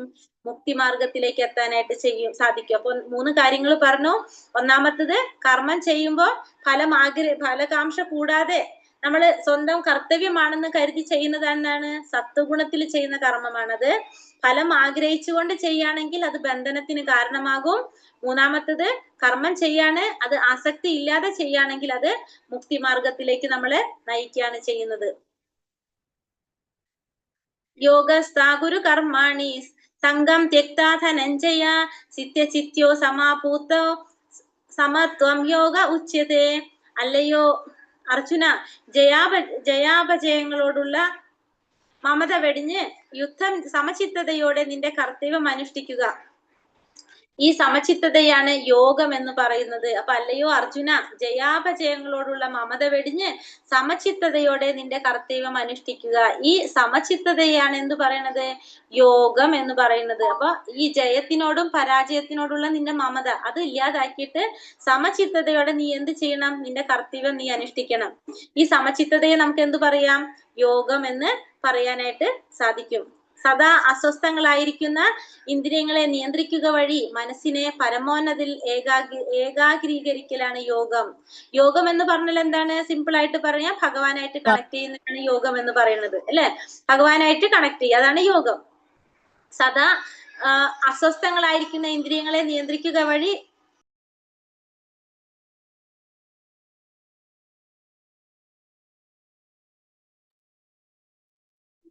ഹരേ കൃഷ്ണ മാതാജി, ഹരേ കൃഷ്ണ. മ്യൂട്ടാണ്. ഹരേ കൃഷ്ണ. ഹരേ കൃഷ്ണ മാതാജി. ഹരേ കൃഷ്ണ. സദാ അസ്വസ്ഥങ്ങളായിരിക്കുന്ന ഇന്ദ്രിയങ്ങളെ നിയന്ത്രിക്കുക വഴി മനസ്സിനെ പരമോന്നതനിൽ ഏകാഗ്രീകരിക്കലാണ് എന്ത്? യോഗം എന്ന് പറയുന്നത്. അപ്പൊ യോഗം എന്ന് പറഞ്ഞാൽ എന്താണ്? നമ്മളെ ഇന്ദ്രിയങ്ങള്, നമ്മൾ പല വഴിക്കാണ് നമ്മൾ ഇന്ദ്രിയങ്ങള് ചിന്തിച്ചുകൊണ്ടിരിക്കുന്നത്, പ്രവർത്തിച്ചുകൊണ്ടിരിക്കുന്നത്, അല്ലെ? എല്ലാ ഇന്ദ്രിയങ്ങളും. ആ ഇന്ദ്രിയങ്ങളെ നിയന്ത്രിക്കുക. അതുവഴി നമുക്ക് എന്ത് നിയന്ത്രിക്കാൻ സാധിക്കുക? മനസ്സിനെ നിയന്ത്രിക്കുക. ആ മനസ്സിനെ പരമോന്നതനായിട്ടുള്ള ഭഗവാനില് ശ്രദ്ധ കേന്ദ്രീകരിപ്പിക്കുന്നതിന് നമുക്ക് എന്ത് പറയാം? യോഗം എന്ന് പറയാനായിട്ട് സാധിക്കും. സിമ്പിൾ ആയിട്ട് പറയാം, ഭഗവാനായിട്ട് കണക്ട് ചെയ്യുക, ഭഗവാനായിട്ട് ബന്ധിപ്പിക്കുക. അതിനാണ് യോഗം എന്ന് പറയുന്നത്. കൃഷ്ണന്റെ നിർദ്ദേശങ്ങൾ അനുസരിക്കുക എന്നതാണ് യഥാർത്ഥ യോഗം. ഒന്നുകിൽ കൃഷ്ണന്റെ സേവകനാവുക, അല്ലെങ്കിൽ കൃഷ്ണ ഭക്തന്മാരുടെ സേവകനാവുക. അതാണ് കൃഷ്ണാവബോധത്തോടെ സ്വധർമ്മം നിറവേറ്റാനും യോഗയുക്തനായി പ്രവർത്തിക്കാനുള്ള ഒരേ ഒരു വഴി. അപ്പൊ ഒന്നുകിൽ നമ്മൾ എന്ത് ചെയ്യണം? ഭഗവാന്റെ സേവകനാവണം, അല്ലെങ്കിൽ ഭഗവാന്റെ ഭക്തന്മാരുടെ സേവകനാകണം. ഭഗവാൻ എപ്പോഴും ഭഗവാന്റെ ഭക്തന്മാരുടെ സേവകനാകാനാണ് ഇഷ്ടം എല്ലാവരും. കാരണം ഭഗവാൻ എപ്പോഴും പറയുന്നതാണ്, ഞാൻ ദാസാനു ദാസൻ എന്നാ പറയുന്നത്. എന്റെ ഭക്തന്റെ ഭക്തനാണ് ഭഗവാൻ എന്നാണ് എപ്പോഴും പറയുന്നത്. അപ്പൊ അങ്ങനെ ആണ് ആർക്ക് ഇഷ്ടം? ഭഗവാൻ ഇഷ്ടം എപ്പോഴും. അപ്പൊ അതുകൊണ്ട് എന്താ പറഞ്ഞത്? കൃഷ്ണാവബോധത്തോടെ. അപ്പൊ നമ്മൾ ഒന്നില്ലെങ്കിൽ ഭഗവാന്റെ സേവകനാകുക, അല്ലെങ്കിൽ ഭഗവാന്റെ ഭക്തന്മാരുടെ സേവകനാകുക. അതാണ് കൃഷ്ണാവബോധത്തോടെ സ്വധർമ്മം നിറവേറ്റാനും നമ്മളെ സ്വധർമ്മങ്ങൾ നിറവേറ്റാനും യോഗയുക്തനായി പ്രവർത്തിക്കാനും ഒരേ ഒരു വഴി എന്ന് പറയുന്നത്. അപ്പൊ നമ്മള് ഭഗവാന്റെ സേവകനാവുക, അല്ലെങ്കിൽ ഭഗവാന്റെ ഭക്തന്മാരുടെ സേവകനാവുക. ദൂരേണാഹിവ്യരം കർമ്മ ബുദ്ധി യോഗാ ധനഞ്ജയ ബുദ്ധൗ ശരണമന്വിച്ച കൃപണാഫലഹേതവഃ. അല്ലയോ ധനഞ്ജയ, ജുഗുപ്താസാവഹമായ കർമ്മങ്ങളെല്ലാം ഭക്തിയുടെ സേവനത്താൽ അകറ്റി നിർത്തുക. ആ ബോധത്തോടെ ഭഗവാനെ ശരണം പ്രാപിക്കുക. കർമ്മഫലങ്ങൾ അനുഭവിക്കാൻ ആഗ്രഹിക്കുന്നവർ കൃപണന്മാരാണ്. ഇവിടെ എന്താ പറയുന്നത്? ധനഞ്ജയ. ഇവിടെ അർജുനനെ വിളിക്കാണ് ധനഞ്ജയ എന്നാണ് വിളിക്കുന്നത്. ധനഞ്ജയ എന്ന് പറഞ്ഞാൽ എന്താണ്? ധനത്തെ ജയിച്ചവൻ, ധനഞ്ജയ എന്ന് പറയുന്നത്. ധനത്തെ ജയിച്ചവൻ, അതായത് അർജുനനെ വിളിക്കാണ്. കാരണം ഏത് യാഗാണ്? എന്ത് നടത്തിയപ്പോഴാണ്? പേര് മറന്നല്ലോ.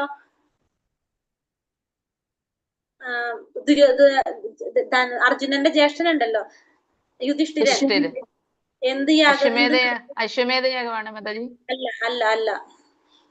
മറ്റേ രാജസൂയജ്ഞം നടത്തിയ സമയത്ത് ധനം സമാഹരിച്ചു കൊടുത്തത് ആരാണ്? അർജുനനാണ്. അതുകൊണ്ടാണ് അർജുനന് ധനഞ്ജയൻ എന്നുള്ളൊരു പേര് പറഞ്ഞത്. Thank you Mataji.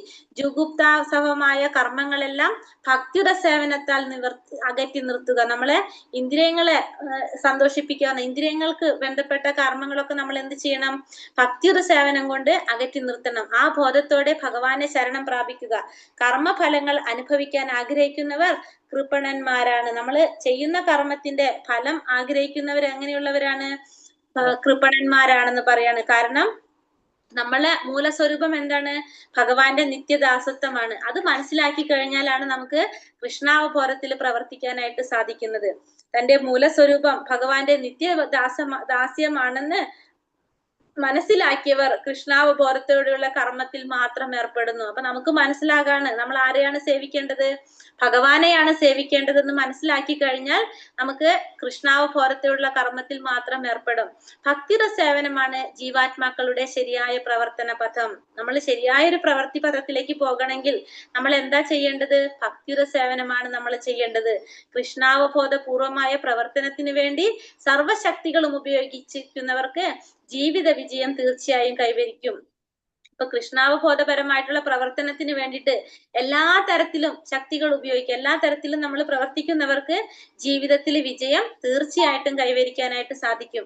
എത്ര വരെ എടുക്കാൻ പറ്റും? എത്ര സമയം വരെ ക്ലാസ് എടുക്കാൻ പറ്റും? ഹരേ കൃഷ്ണ. ഹരേ കൃഷ്ണ. 9:42 10 മണി വരെ എടുക്കാൻ പറ്റുമോ? എടുക്കാം. പ്രോബ്ലം ഇല്ലാർക്കും? ഇല്ല. എടുക്കാം. ഓക്കെ മാതാജി. എല്ലാവരുടെ പേരിന്റെ കുറച്ച് ഫോൺ നമ്പർ കിട്ടാണ്ട് അത് ഇടണം. ഞാൻ ഇറങ്ങിക്കോട്ടെ മാതാജി. ഹരേ കൃഷ്ണ. ശരി മാതാജി. ഹരേ കൃഷ്ണ. താങ്ക് യു മാതാജി. ബുദ്ധിയുക്തോ ജഹാതീഹ ഉഭേ സുകൃത ദുഷ്കൃതേ തസ്മാത് യോഗായ യുച്യസ്യ യോഗ കർമ്മസു കൗശലം. ഭക്തിഭരിതമായ സേവനത്തിൽ ഏർപ്പെടുന്നവന് ഇഹലോകത്തിൽ തന്നെ നല്ലതും ചീത്തയുമായ കർമ്മങ്ങളിൽ നിന്ന് മുക്തനാകാം. അതിനാൽ യോഗത്തിനായി യത്നിക്കുക. അല്ലയോ അർജുന, കർമ്മകുശലതയാണ് യോഗം. അപ്പോ ഭക്തിഭരിതമായ സേവനത്തിൽ ഏർപ്പെടുന്നവന് എന്താണ്? ഇഹലോകത്തിൽ തന്നെ നല്ലതും ചീത്തയുമായ കർമ്മങ്ങളിൽ നിന്ന് മുക്തനാകാം. അപ്പൊ ഭക്തിഭരിതമായിട്ടാണ് നമ്മൾ കർമ്മങ്ങൾ ചെയ്യുന്നതെങ്കിൽ, നമ്മൾ സേവനം ചെയ്യുന്നതെങ്കിൽ ഈ ലോകത്തിൽ തന്നെ, നമ്മൾ ഈ ഭൗതിക ലോകത്തിൽ തന്നെ നമുക്ക് നല്ലതും ചീത്തയുമായിട്ടുള്ള കർമ്മങ്ങളിൽ നിന്ന് മുക്തനാകാനായിട്ട് സാധിക്കും. അതിനാൽ എന്തിന് യത്നിക്കണം? നമ്മള് യോഗത്തിനായി യത്നിക്കണം. അല്ലയോ അർജുന, കർമ്മകുശലതയാണ് യോഗം എന്ന് പറയുന്നത്. അപ്പൊ നമ്മള് ആ യോഗത്തിനായിട്ട് യത്നിക്കാനായിട്ട് നമ്മള് ശ്രമിക്കണം. ഭക്തിഭരിതമായിട്ട് സേവനം ചെയ്ത നമുക്ക് ഈ ലോകത്തിൽ തന്നെ നമുക്ക് അതിന് ഭഗവാനിലേക്ക് കണക്ട് ചെയ്യാനായിട്ട് സാധിക്കും.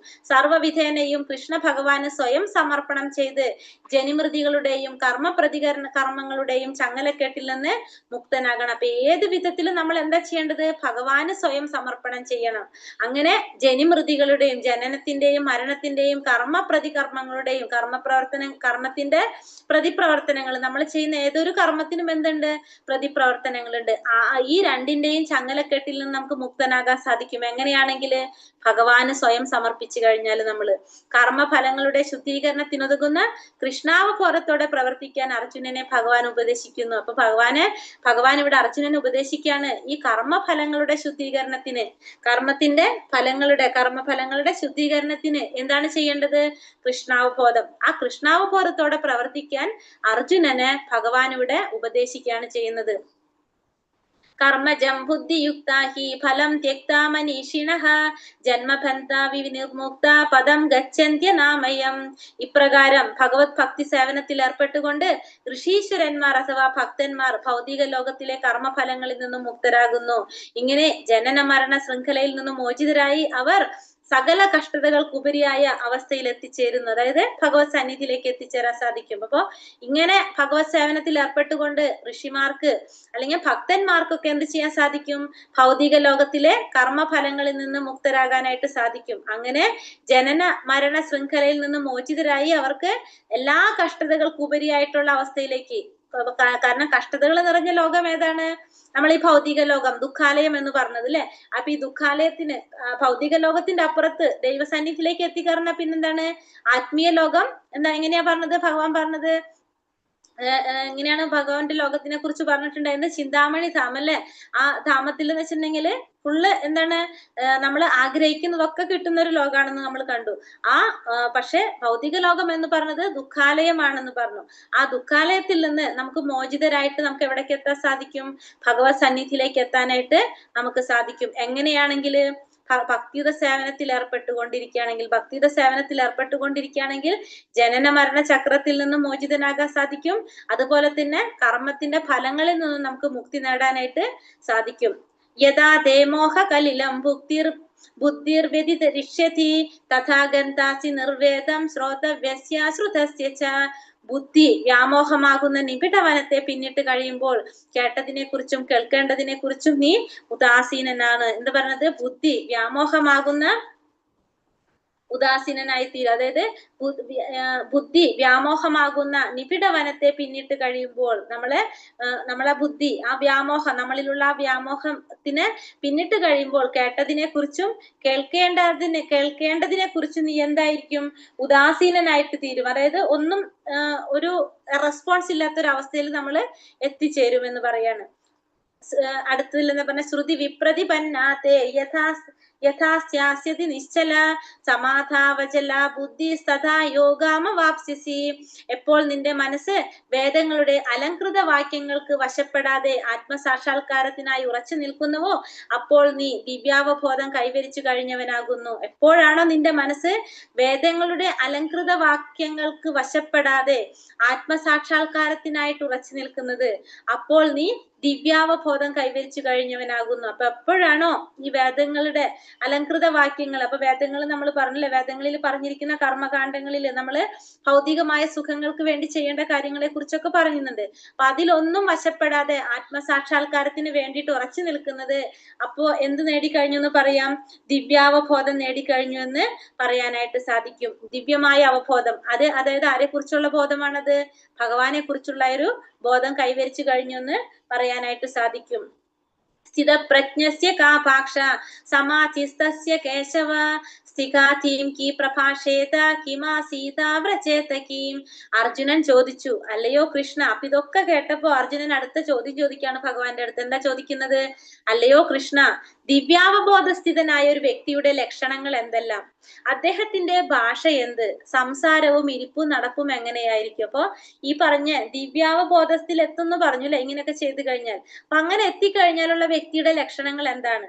ആ വ്യക്തിയുടെ ഭാഷ എന്താണ്? അദ്ദേഹത്തിന്റെ സംസാരവും ഇരിപ്പും നടപ്പും എങ്ങനെയായിരിക്കും? അപ്പൊ അർജുനൻ അടുത്തത് അറിയേണ്ടതാണ്, അങ്ങനെ എത്തിക്കഴിഞ്ഞാലുള്ള വ്യക്തിയെ നമുക്ക് എങ്ങനെയാണ് മനസ്സിലാക്കാൻ സാധിക്കുന്നത് എന്നുള്ളതാണ് അർജുനന് അറിയേണ്ടത്. അപ്പൊ ഭഗവാൻ എന്താ പറയുന്നത്? ശ്രീ ഭഗവാനുവാച പ്രജഹാതി യഥാ കാമാൻ സർവാൻ പാർത്ഥാ മനോഗതാൻ ആത്മന്യേവാത്മനാ തുഷ്ടാ സ്ഥിത പ്രജ്ഞസ്യദോച്യത്തെ. ശ്രീ ഭഗവാൻ പറഞ്ഞു, ഹേ പാർത്ഥ, കൽപ്പിതങ്ങളാൽ ഉണ്ടാകുന്ന നാനാവിധത്തിലുള്ള ഐന്ദ്രിയ കാംക്ഷകളെ ത്യജിക്കുന്നതോടൊപ്പം മനസ്സ് ശുദ്ധീകരിക്കപ്പെടുകയും ആത്മാവിൽ തന്നെ സംതൃപ്തി കൊള്ളുകയും ചെയ്യുമ്പോൾ ഒരാൾ സ്ഥിതപ്രജ്ഞൻ എന്ന് പറയാം. അപ്പൊ സ്ഥിതപ്രജ്ഞൻ ആരാണെന്ന് പറയാണ്? മനക്കൽപ്പിതങ്ങളാകുന്ന നാനാവിധത്തിലുള്ള ഇന്ദ്രിയ കാംക്ഷകളെ ത്യജിക്കുക. അപ്പൊ മനസ്സിൽ നമുക്ക് ഉണ്ടാകുന്ന ആഗ്രഹങ്ങൾക്കനുസരിച്ച് ആ ഇന്ദ്രിയമായിട്ടുള്ള നമ്മളെ ആഗ്രഹങ്ങളെ ആഗ്രഹങ്ങളെ ത്യജിക്കുന്നതോടൊപ്പം തന്നെ മനസ്സ് ശുദ്ധീകരിക്കുക, ആത്മാവിൽ തന്നെ സംതൃപ്തിച്ചു കൊള്ളുക. അങ്ങനെ ചെയ്യുന്ന വ്യക്തിയെ നമുക്ക് എന്ത് പറയാം? സ്ഥിതപ്രജ്ഞൻ എന്ന് പറയാനായിട്ട് സാധിക്കും. അതായത് ഇന്ദ്രിയങ്ങളെ നിയന്ത്രിക്കുന്ന വ്യക്തി, അതാണ് ആര്? സ്ഥിതപ്രജ്ഞൻ എന്ന് പറയുന്നത്. ദുഃഖേഷാനുദിഗ്മനഃ സുഖേഷു വിഗതസ്പൃഹഃ വീതരാഗ ഭയക്രോധ സ്ഥിതാധീർമുനിരുച്യത്തെ. ത്രിവിധ ക്ലേശങ്ങൾക്ക് നടുവിലും മനസ്സ് പ്രക്ഷുബ്ധമാവാതെയും സുഖത്തിൽ അമിതമായി സന്തോഷിക്കാതെയും ആസക്തി, ഭയം, ക്രോധം ഇവയിൽ നിന്ന് വിമുക്തനായും ഇരിക്കുന്ന വ്യക്തിയെ സ്ഥിതപ്രജ്ഞൻ എന്ന് പറയാം. ഇനി എന്താ പറയണത്? ത്രിവിധ ക്ലേശങ്ങൾക്ക് നടുവില്, 3 വിധത്തിലുള്ള ക്ലേശങ്ങൾക്ക് നടുവില് മനസ്സ് പ്രക്ഷുബ്ധമാകുന്നില്ല, നമുക്ക് ഒരിക്കലും ഭയം തോന്നുന്നില്ല, സുഖത്തില് അമിതമായി സന്തോഷിക്കുന്നില്ല, ആസക്തി, ഭയം, ക്രോധം ഇവയിൽ നിന്ന് വിമുക്തനായിട്ടിരിക്കുന്ന വ്യക്തി, ആ വ്യക്തിയെ നമുക്ക് എന്ത് പറയാം? സ്ഥിതപ്രജ്ഞൻ എന്ന് പറയാം. അപ്പൊ ഇതിലൊന്ന് പറയുന്നത് ത്രിവിധ ക്ലേശങ്ങൾക്ക് നടുവിൽ. ത്രിവിധ ക്ലേശങ്ങൾ എന്ന് പറഞ്ഞാല് നമ്മൾ അനുഭവിക്കുന്ന 3 തരത്തിലുള്ള ക്ലേശങ്ങൾ. ഏതൊക്കെയാണത് അറിയാവോ? ആധ്യാത്മികം, ആദിഭൗതികം, ആദിദൈവികം. അതാണ് നമ്മൾ അനുഭവിക്കുന്ന 3 തരത്തിലുള്ള ക്ലേശങ്ങൾ എന്ന് പറയുന്നത്. ഏതൊക്കെയാണ്? ആധ്യാത്മികം, ആദിഭൗതികം, ആദിദൈവികം. മനസ്സിലായോ ഏതൊക്കെയാണ് 3 തരത്തിലുള്ള ക്ലേശങ്ങള്? ആധ്യാത്മികം, ആദിഭൗതികം, ആദി ദൈവികം. ആധ്യാത്മികം എന്ന് പറഞ്ഞാല് നമ്മളെ ശരീരവും മനസ്സുകൊണ്ട് നമുക്ക് ഉണ്ടാകുന്ന ക്ലേശങ്ങളാണ് ആധ്യാത്മികം എന്ന് പറയുന്നത്. ആധ്യാത്മികം എന്ന് പറഞ്ഞാൽ ശരീരം കൊണ്ടും മനസ്സുകൊണ്ടൊക്കെ നമുക്ക് ഉണ്ടാകുന്ന ക്ലേശങ്ങളെ ആധ്യാത്മികം എന്ന് പറയാം. ആദി ഭൗതികം എന്ന് പറഞ്ഞാല് മറ്റുള്ള ജീവജാലങ്ങൾ കൊണ്ട്, മറ്റുള്ള ജീവികളെ കൊണ്ടുണ്ടാകുന്നതാണ് ആദി ഭൗതികം എന്ന് പറയുന്നത്. ആദി ദൈവികം എന്ന് പറയുന്നത് ഭൗതിക പ്രകൃതിയിൽ നിന്നുണ്ടാകുന്നത്, അതായത് മറ്റുള്ള ദേവി ദേവന്മാരെ ഭൗതിക പ്രകൃതിയിൽ നിന്നുണ്ടാകുന്ന ക്ലേശങ്ങളാണ് എന്ത്? ആദി ദൈവികം എന്ന് പറയുന്നത്. അപ്പൊ അതാണ് ത്രിവിധ ക്ലേശങ്ങൾ എന്ന് പറയുന്നത്. ആധ്യാത്മികം, ആദി ഭൗതികം, ആദി ദൈവികം. ക്ലിയർ ആയോ? ഹരേ കൃഷ്ണ. കേട്ടു മാതാജി. മനസ്സിലായി. ആധ്യാത്മികം സ്നേഹ തത്തത് പ്രാപ്യ ശുഭാശുഭം നാഭിനന്ദതി നാദേഷ്ടി തസ്യ പ്രജ്ഞാ പ്രതിഷ്ഠിത. ഈ ഭൗതിക ലോകത്തിൽ തനിക്ക് ലഭിക്കുന്ന നല്ലതോ ചീത്തയായ ഒന്നിനാലും ബാധിക്കപ്പെടാതെയും അവയെ പുകഴ്ത്തുകയോ പുച്ഛിക്കുകയോ ചെയ്യാതെയും വർത്തിക്കുന്നവനാണ് സമ്പൂർണ്ണ ജ്ഞാനത്തിൽ ഉറച്ചു നിൽക്കുന്നവൻ. അപ്പൊ ഈ ഭൗതിക ലോകത്തില് തനിക്ക് ലഭിക്കുന്ന നല്ലതോ ചീത്തയായിട്ടുള്ള എന്തൊരു കാര്യം അത് ഒന്നും അദ്ദേഹത്തെ ബാധിക്കുന്നില്ല. പിന്നെ അവയെ പുച്ഛിക്കുക ചെയ്യില്ല. അങ്ങനെ ചെയ്യുന്നവനെ നമുക്ക് എന്ത് പറയാം? സമ്പൂർണ്ണ ജ്ഞാനത്തിൽ ഉറച്ചു നിൽക്കുന്നവനെന്ന് പറയാനായിട്ട് സാധിക്കും. അപ്പോ എന്തൊരു പ്രവൃത്തി, നല്ലതായിക്കോട്ടെ ചീത്തയായിക്കോട്ടെ, തന്നെ മാനിച്ചോട്ടെ അപമാനിച്ചോട്ടെ, പുകഴ്ത്തിക്കോട്ടെ പുച്ഛിച്ചോട്ടെ, ഇതൊന്നും തന്നെ ബാധിക്കുന്നില്ലെങ്കിൽ വ്യക്തിയെ നമുക്ക് എന്ത് പറയാം? സമ്പൂർണ്ണ ജ്ഞാനത്തിൽ ഉറച്ചു നിൽക്കുന്നവനെന്ന് പറയാനായിട്ട് സാധിക്കും. ഭൗതിക പരിവർത്തനങ്ങളിൽ അസ്വസ്ഥനാകാതെ നന്മ തിന്മകളുടെ ബാധ ഏൽക്കാതെയുള്ള ഭക്തനെ കൃഷ്ണാവബോധം ഉറച്ചവനാണ്. അപ്പോ ഭൗതികമായിട്ടുള്ള പരിവർത്തനങ്ങളിൽ അസ്വസ്ഥനാകാതെ നന്മ തിന്മകളുടെ ബാധ ഏൽക്കാതെയുള്ള ഭക്തൻ എങ്ങനെയാണ്? കൃഷ്ണാവബോധം ഉറച്ചവനാണെന്ന് പറയാം. കൃഷ്ണന്റെ ഒരു അവബോധം കിട്ടിയ വ്യക്തിയായിരിക്കും അത്. കൃഷ്ണനിൽ നിന്ന് മാത്രം താല്പര്യമുള്ള കൃഷ്ണാവബോധത്തിൽ ഉറച്ച ഭക്തനെ ദ്വന്ദ്ങ്ങൾ ബാധിക്കുകയില്ല. ആ വിധത്തിലുള്ള കൃഷ്ണാവബോധം സമാധി എന്നറിയപ്പെടുന്ന തികഞ്ഞ അതീന്ദ്രിയ അവസ്ഥയിലേക്ക് ജീവാത്മാവിനെ എത്തിക്കുന്നു. അപ്പോ ഭഗവാനിൽ മാത്രം താല്പര്യം വന്നു കഴിഞ്ഞാല് കൃഷ്ണാവബോധത്തിൽ ഉറച്ചൊരു വ്യക്തിയെ എന്ത് ബാധിക്കുന്നില്ല? ദ്വന്ദ്ങ്ങൾ ഒരിക്കലും ബാധിക്കുന്നില്ല. നമ്മൾ പറഞ്ഞ സുഖവും ദുഃഖവും ലാഭവും നഷ്ടവും ജയവും പരാജയവും ഇതൊന്നും ബാധിക്കുന്നില്ല. അങ്ങനെ ആ വിധത്തിലുള്ള കൃഷ്ണാവബോധം എന്താണ് അറിയപ്പെടുന്നത്? സമാധി. നമ്മൾ അഷ്ടാംഗ യോഗിയിൽ കണ്ടിട്ടുണ്ടായിരുന്നു അല്ലെ? എന്താണ് പറഞ്ഞത്? യമ നിയമാസന പ്രാണായാമ പ്രത്യാഹാരം ധാരണ ധ്യാന സമാധി. സമാധിയിൽ എത്തിക്കഴിഞ്ഞാൽ എന്താണ്? ആ അതീന്ദ്രിയമായി സന്തോഷം അനുഭവിക്കുന്ന, ആനന്ദം അനുഭവിക്കുന്ന ഒരു അവസ്ഥയാണ്. എല്ലാവരും ഭഗവാനെ ദർശിക്കാൻ കഴിയുന്ന ഒരു അവസ്ഥ. അങ്ങനെ ഒരു അതീന്ദ്രിയ അവസ്ഥയിലേക്ക് ജീവാത്മാവ് എത്താണ് ചെയ്യുന്നത്. അപ്പോ യഥാ സംഹരതേ ചായം കൂർമോംഗാനീവ സർവശഃ ഇന്ദ്രിയാണീന്ദ്രിയാർത്ഥേഭ്യസ്തസ്യ പ്രജ്ഞാ പ്രതിഷ്ഠിത. ആമ തന്റെ അവയവങ്ങളെ തോടിനുള്ളിലേക്ക് വലിക്കുന്നത് പോലെ ഇന്ദ്രിയ വിഷയങ്ങളിൽ നിന്ന് പിൻവലിക്കാൻ കഴിയുള്ളവനാണ് സ്ഥിതപ്രജ്ഞൻ. അപ്പൊ സ്ഥിതപ്രജ്ഞൻ ആരാണ്? ഇന്ദ്രിയ വിഷയങ്ങളിൽ നിന്നും പിൻവലിക്കാൻ കഴിയുന്നവന് സ്ഥിതപ്രജ്ഞൻ എന്ന് പറയാനായിട്ട് സാധിക്കും. ഇച്ഛാനുസരണം ഇന്ദ്രിയങ്ങളെ നിയന്ത്രിക്കാനുള്ള കഴിവാണ് യോഗിയുടെയും ഭക്തന്റെയും ആത്മജ്ഞാനിയുടെയും ലക്ഷണം. അപ്പൊ ഇച്ഛയ്ക്ക് നമ്മളുടെ ആഗ്രഹപ്രകാരം ഇന്ദ്രിയങ്ങളെ നിയന്ത്രിക്കാൻ ആർക്കൊക്കെ കഴിയും? ഒരു യോഗിക്ക് കഴിയും, ഒരു ഭക്തന് കഴിയും, ഒരു ആത്മജ്ഞാനിക്ക് കഴിയും. ഇതാണ് അവരുടെ ലക്ഷണം. സുഖാനുഭോഗങ്ങൾ ചുരുക്കി ആ വിധി നിഷേധങ്ങളെ അനുസരിക്കാൻ കഴിയാത്തവർക്ക് കൃഷ്ണാവബോധത്തിൽ ഉറച്ചു നിൽക്കാനാവില്ല. അപ്പോ ഇത്തരത്തിലുള്ള കാര്യങ്ങള് ചുരുക്കി, സുഖഭോഗങ്ങളൊക്കെ ചുരുക്കിയിട്ട് ഈ വിധി നിഷേധങ്ങളെ അനുസരിക്കാൻ കഴിയാത്തവർക്ക് ഒരിക്കലും എന്തിലും ഉറച്ചു നിൽക്കാൻ സാധിക്കില്ല? ഈ കൃഷ്ണാവബോധത്തിൽ ഉറച്ചു നിൽക്കാനായിട്ട് സാധിക്കില്ല. കൃഷ്ണാവബോധമുള്ളവർ ഇന്ദ്രിയങ്ങളെ ഭഗവത് സേവനത്തിന് വേണ്ടുന്ന പ്രത്യേക ആവശ്യങ്ങൾക്കായി ഉപയോഗപ്പെടുത്തുന്നു, മറ്റു സന്ദർഭങ്ങളിൽ പിൻവലിക്കും. അപ്പൊ കൃഷ്ണാവബോധത്തിലുള്ള ഒരു വ്യക്തി എങ്ങനെ ചെയ്യണത്? ഭഗവാന്റെ സേവനത്തിന് വേണ്ടുന്ന ആവശ്യങ്ങൾക്ക് വേണ്ടിയിട്ടാണ് ഇന്ദ്രിയങ്ങൾ ഉപയോഗിക്കുന്നത്. അല്ലാത്ത സന്ദർഭങ്ങളിൽ അത് ഉപയോഗിക്കുന്നില്ല. സ്വന്തം സംതൃപ്തിക്കായി ഇന്ദ്രിയങ്ങൾ ഉപയോഗിക്കുന്നതിന് പകരം അവയെ ഭഗവാന്റെ സേവനത്തിനായി അർപ്പിക്കുക എന്നതാണ് അർജുനന് ലഭിക്കുന്ന ഉപദേശം. നമുക്ക് ഓരോരുത്തർക്കും ലഭിക്കുന്ന ഉപദേശം അതാണ്. നമ്മൾ സ്വന്തം ഇന്ദ്രിയങ്ങൾ, സ്വന്തം ആഗ്രഹപ്രകാരം, സ്വന്തം സന്തോഷത്തിനായല്ല നമ്മൾ ഇന്ദ്രിയങ്ങൾ ഉപയോഗിക്കേണ്ടത്. ഭഗവാന്റെ സേവനത്തിന്, ഭഗവാനെ സന്തോഷിപ്പിക്കാനായിരിക്കണം നമ്മൾ അത് ഉപയോഗിക്കേണ്ടത് എന്നതാണ് ഇവിടെ അർജുനന് നൽകുന്ന അല്ലെങ്കിൽ ലഭിക്കുന്ന ഉപദേശം. വിഷയാവിനി വർത്തന്തെ നിരാഹാരസ്യ ദേഹിന രസവർജം രസോപസ്യ പരം ദൃഷ്ടാവ നിവർത്തതേ. വിഷയസുഖങ്ങളോടുള്ള താല്പര്യം നിലനിൽക്കുന്നുണ്ടെങ്കിലും ശരീരസ്ഥനായ ആത്മാവ് ഇന്ദ്രിയ നിയന്ത്രണം പാലിക്കേണ്ടതാണ്. ഇത്തരം പ്രക്രിയകൾ അവസാനിപ്പിച്ച് ഉന്നതമായ രുചി അനുഭവിക്കുന്നതോടെ അയാൾ സ്ഥിതപ്രജ്ഞനാകുന്നു. അപ്പൊ വിഷയസുഖങ്ങളിലോട് താല്പര്യം ഉണ്ടെങ്കിലും ആത്മാവ് എന്ത് ചെയ്യണം? ഇന്ദ്രിയ നിയന്ത്രണം പാലിക്കണം. ഇത്തരം പ്രക്രിയകൾ അവസാനിപ്പിച്ച് ഉന്നതമായ രുചി അനുഭവിക്കുന്നതോടെ അയാൾ ആരായിട്ട് മാറാണ്? സ്ഥിതപ്രജ്ഞനായിട്ട് മാറാണ് ചെയ്യുന്നത്. അതീന്ദ്രിയ അവസ്ഥയിൽ ഇല്ലാതെ ഇന്ദ്രിയ സുഖാനുഭൂതിയിൽ നിന്ന് വിരമിക്കുക സാധ്യമല്ല. അപ്പൊ നമ്മൾ ഒരു അതീന്ദ്രിയമായ ഒരു അവസ്ഥയിൽ അത്രയും ടോപ്പിൽ എത്തിയാൽ മാത്രമേ നമുക്ക് എന്ത് ചെയ്യാൻ സാധിക്കുള്ളൂ? ഇന്ദ്രിയ സുഖാനുഭൂതിയിൽ നിന്ന് വിരമിക്കാനായിട്ട് നമുക്ക് സാധിക്കുള്ളൂ, അല്ലാതെ നമുക്ക് സാധിക്കില്ല. കൃഷ്ണാവബോധത്തിന്റെ പുരോഗമനത്തിൽ പരമപുരുഷനായ കൃഷ്ണ ഭഗവാന്റെ സൗന്ദര്യം ആസ്വദിച്ചവനാകട്ടെ ജഡമായ ഭൗതിക പദാർത്ഥങ്ങളിൽ ആസക്തി തീരെ ഉണ്ടാവില്ല. അപ്പൊ കൃഷ്ണാവബോധത്തിന്റെ പുരോഗതിയിലെത്തുമ്പോ ഭഗവാന്റെ സൗന്ദര്യം നമ്മൾ ആസ്വദിച്ചു കഴിഞ്ഞാൽ വേറെ ഒന്നിനും നമുക്ക് എന്തുണ്ടാവില്ല? ആസക്തി ഉണ്ടാവില്ല. ഭഗവാനെ നമ്മൾ എന്താ പറയുക? ഭഗവാനെ കുറിച്ച് വർണ്ണിക്കുന്നുണ്ട് അല്ലെ, എന്താ പറയാ, നട്ടവര വപ്പു എന്ന് പറയുന്നത് അല്ലെ. ഭഗവാൻ എന്ന് വെച്ചിട്ടുണ്ടെങ്കിൽ അത്രയും സൗന്ദര്യമുള്ളവനാണ്. നമ്മൾ ഭാഗവതത്തില് സുന്ദരായിട്ടുള്ള ശ്ലോകങ്ങളുണ്ട് ഭഗവാനെ വർണ്ണിച്ചിട്ടുള്ളത്. അപ്പോ അത്രയും ആ സൗന്ദര്യം ഭഗവാനെ നമുക്ക് ആസ്വദിക്കാൻ സാധിച്ചു കഴിഞ്ഞാൽ പിന്നുള്ള ഒന്നിലും നമുക്ക് എന്തുണ്ടാവില്ല? ആസക്തി ഉണ്ടാകില്ല. ശരിക്കും കൃഷ്ണാവബോധം ഉദിച്ചവനാകട്ടെ തുച്ഛ വിഷയങ്ങളിലുള്ള ആസക്തി തനിയെ നശിക്കും. അപ്പൊ കൃഷ്ണാവബോധം നമുക്ക് വന്നു കഴിഞ്ഞാൽ മറ്റുള്ള വിഷയങ്ങളിലുള്ള ആസക്തി നമുക്ക് തന്നെത്താൻ നശിച്ചു പോകാം. അതായത് ഭഗവാനോട് ആസക്തി കൂടും തോറും മറ്റുള്ള വിഷയങ്ങളോടുള്ള നമുക്ക് ആസക്തി എന്താണ്? അത് കുറഞ്ഞുകൊണ്ടേയിരിക്കും. അത് അങ്ങനെയാണ്. ഭഗവാനോട് ആസക്തി ഉണ്ടാകുമ്പോ മറ്റേനോട് വിരക്തി ഉണ്ടാകാണ് നമുക്ക് ചെയ്യുന്നത്. യതതോഹ്യപ്പി കൗന്ദേയ പുരുഷസ്യ വിപശ്ചിതഃ ഇന്ദ്രിയാണി പ്രമാഥീനി ഹരന്തി പ്രസഭം മനഃ.